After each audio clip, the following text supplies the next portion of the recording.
Hi, today we're going to talk about the science of sound.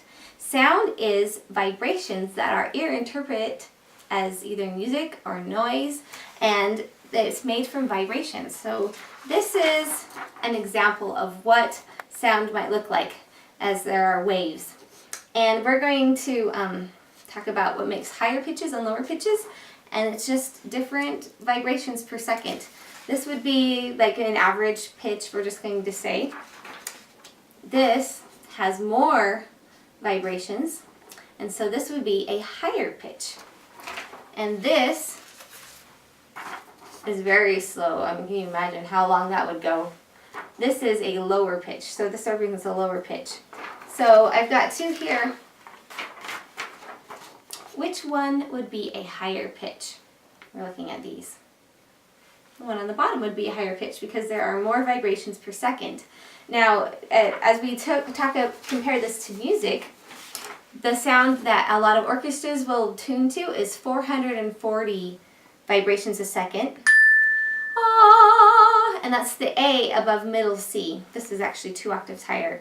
To go from here up to here, they have to double the vibrations per second. So instead of 440, an octave higher would be 800, or 440, an octave higher would be 880, and an octave lower would be 220. Now, if you take an instrument like the violin or the voice, it's very easy to go touch all of those pitches in between. Oh, and I just slid my pitch up and down, and that pitch and as I did that, I touched every single pitch in between. But if you're going to take something like a piano, you just hit it, or a percussion instrument like this, I cannot hit every pitch in between. I can hit those pitches, I can't hit any of the pitches in between. And so as musicians were kept trying to develop a way to tune the instruments, they kind of had a little bit of trouble because some people thought that a C should be tuned to this pitch, to this many vibrations, and people in another city thought it should be done to another vibration, and it became really a crazy mess.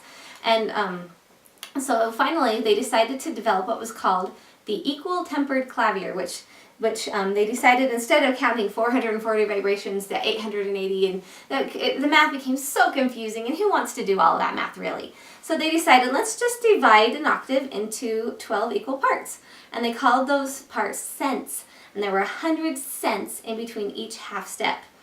And if you get into like Indian music, they have quarter steps, and that would be like 50 cents, and that's some really cool music. But in Western music, we just have 100 cents in between every single half step, and that's how we tune our instruments. And that's just a little bit into how vibrations turned into music, and we'll talk more about that later. But today, I just want you to go and check out these worksheets.